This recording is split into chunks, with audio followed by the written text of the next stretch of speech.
आइए हम लोग कंटिन्यूटी का इस क्वेश्चन को सॉल्व करते हैं। 2023 में पूछा गया, लगभग 5 नंबर या 8 नंबर में ये सवाल मिल जाता है आपको देखने में पेपर में।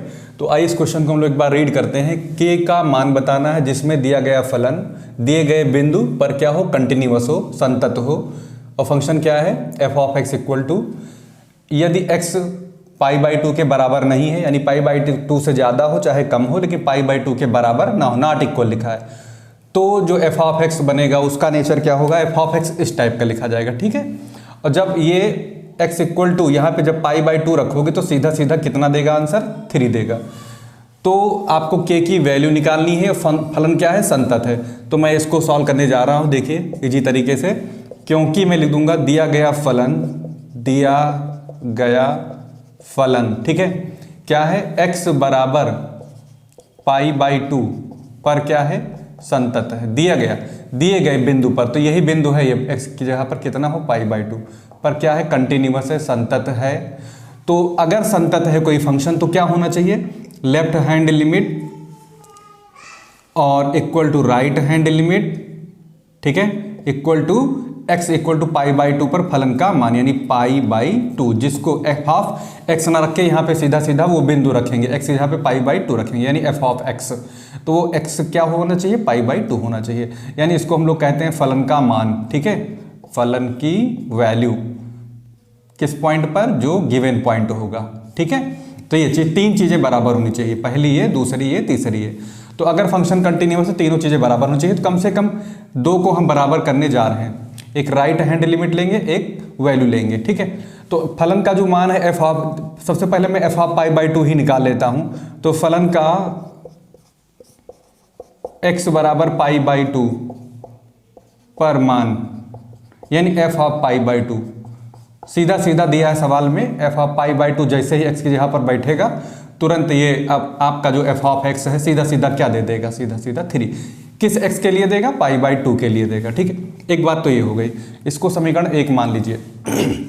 दूसरी बात देखिए यहाँ पर क्या है कि x इक्वल टू π/2 जो हमारे पास है, π/2 के अगर हम इधर थोड़ा सा जाएं, थोड़ा सा कदम बढ़ाएं, तो मान के चलिए हमारी कौन सी लिमिट होगी, राइट हैंड लिमिट होगी। ठीक है, हालांकि वो बता लेफ्ट अप्रोच राइट अप्रोच उधर हम नहीं जाएंगे, बस इतना बता देंगे कि x से थोड़ा सा आगे बढ़ोगे, यानी कि π/2 प्लस h, मानिए h बहुत ही थोड़ी वैल्यू है, बहुत ही very nearest to zero, very closer to zero कह लीजिए। और इधर जैसे आओगे आपको क्या मिल जाएगा, π/2 में से थोड़ा कम कर दीजिए, थोड़े को हमने h माना है। ठीक है, तो ये तो आपका ये लेफ्ट हैंड लिमिट होगा। तो चाहे आप लेफ्ट हैंड निकाल लीजिए चाहे राइट हैंड निकाल लीजिए, मुझे लग रहा है कि मैं लेफ्ट हैंड निकालना चल रहा हूँ। ठीक है, पहले लेफ्ट हैंड लिमिट निकालते हैं।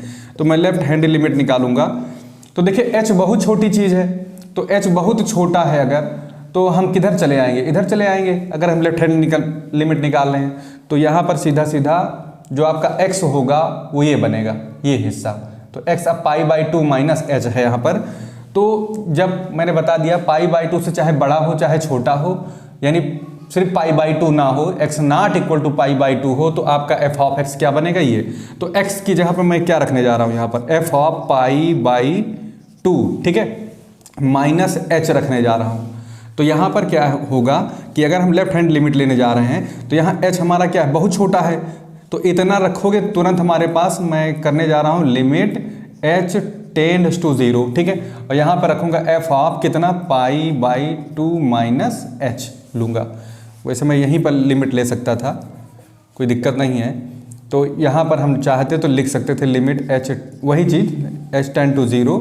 h बहुत ही छोटा है 0 के, लेकिन ये π/2 से थोड़ा सा घटा दिया गया है, तो π/2 से क्या हो जाएगा, ये लेफ्ट में आ जाएगी वैल्यू इसकी। तो यहाँ से हम काम शुरू कर देते हैं। तो जो हमारा फंक्शन होगा जो π/2 ना हो एग्जैक्टली, चाहे ज़्यादा हो चाहे कम हो, तो हमारा ये आएगा। तो मैं यही लिखने जा रहा हूँ। ठीक है, तो लिमिट तो लिखूंगा ही लिखूंगा, लिमिट h टेंड्स टू 0, साथ साथ में जो हमारा x होगा, हर x की जगह पे π/2 माइनस h बैठेगा यहाँ पर। तो मैं k लिख देता हूँ और यहाँ पर लिखूंगा कास, और x जहाँ पर होगा, जो यहाँ पे अगर कुछ भी रखते हो, लैम्डा रखोगे तो लैम्डा आएगा, तो यहाँ पे क्या रखा जा रहा है, π/2 माइनस h। इससे पता लगता है कि हम लेफ्ट हैंड लिमिट निकाल रहे हैं, तो कर देते हैं। तो कास के तुरंत बाद ये पूरा का पूरा ब्रैकेट के अंदर जो भी वैल्यू रहेगी यहाँ पे आएगी x की जगह पर। ठीक है, तो π/2 माइनस h हो जाएगा, और डिवाइड में क्या हमारे पास है, पाई माइनस पाई लिखो, माइनस लगाओ, 2 लिखो, लेकिन मैंने बता दिया x की जगह पर यही ब्रैकेट वाली वैल्यू लिखी जाएगी, पाई बाई 2 माइनस एच लिखा जाएगा। ठीक है, देख लो एक बार वीडियो कट तो नहीं रहा है कहीं से, एक आध और लाइन हो जाएगी नहीं हो जाएगी। तो चलिए थोड़ा सा आगे इधर ही बढ़ा देते हैं हम। तो इसको अगर ओपन करेंगे तो आपको पता है cos 90 माइनस थीटा क्या होता है, साइन में बदल दीजिए और h लिख दीजिए यहाँ पर। ठीक है, साइन h हो जाएगा, अपॉन देखिए जरा, इसको 2 को अंदर मल्टीप्लाई करेंगे हम लोग तो पाई आएगा, माइनस आएगा, 2 से मल्टीप्लाई करोगे अंदर तो 2 से 2 कट जाएगा, क्या आएगा, पाई आएगा, और माइनस जब अंदर जाएगा ना तो ये प्लस हो जाएगा। तो यहाँ पे प्लस का कितना आ रहा है हमारे पास, 2h आ रहा है, ध्यान दीजिए। और बाहर लिमिट h टेंड टू 0 है, मैं लिख दूं लिमिट h टेंड टू 0 है। ठीक है, ये पूरा, तो यहाँ से क्या हो रहा है, पाई से पाई खारिज हो जाएगा हमारा। और इसको जरा सेटअप कर लेते हैं, तो k बाई 2 हमारा साइड में आ जाएगा, k बाई 2 मेरा बगल में कर लीजिए, कांस्टेंट है, और यहाँ पर लिखिए लिमिट, ऊपर तो आ गया साइन h अपॉन ये हो जाएगा 2 साइड में आ गया तो h हो जाएगा। तो साइन h अपॉन h हम लोग जानते हैं क्या होता है, 1 होता है। तो हमारे पास कितना आंसर आएगा, k बाई 2 इंटू 1, यानी कुल मिला के k बाई 2 ही रहेगा। ठीक है, तो हमारी जो लेफ्ट हैंड लिमिट आई है कितनी आई है, k बाई 2, शायद दिख नहीं रहा यहाँ पर, तो मैं यही लिख देता हूँ इसको। यहाँ से क्या हो जाएगा, k बाई 2 ये ले लेंगे, k ऊपर है, k बाई 2 को बाहर निकाल लेंगे तो यहाँ लिमिट हो जाएगा, और ऊपर क्या हो जाएगा, साइन h अपॉन h। ठीक है, तो ये तो हमारा कितना हो जाता है, 1 हो जाता है। तो सीधा सीधा क्या हो जाएगा, सीधा सीधा हमारा k बाई 2 मल्टीप्लाइड बाई 1, यानी कुल मिला के k बाई 2 ही आएगा। लेफ्ट हैंड लिमिट हमारी क्या आएगी, k बाई 2 आएगी, k by 2 left hand limit. ठीक है, तो जब हमारी लिमिट लेफ्ट हैंड कितनी आ गई, k बाई 2, तो करेंगे क्या, लेफ्ट हैंड लिमिट को वैल्यू के बराबर कर देंगे, बस आंसर k का आ जाएगा। तो जो लेफ्ट हैंड लिमिट है इसको मैंने क्या करना है, एफ ऑफ पाई बाई 2 के बराबर कर देना है। ठीक है, यहाँ से स्टार्ट करिए, तो ये मेरी वैल्यू कितनी आई है, यहाँ पे k बाई 2 आया है, इसकी वैल्यू 3 है, तो यहाँ से हम क्रॉस मल्टीप्लाई करेंगे तो 3 2 जा कितना हो जाएगा, 6। ठीक है, तो k का आंसर कितना आएगा हमारे पास, 6 आएगा। यही हमारा आंसर होगा, यही हमारा क्या होगा, आंसर होगा।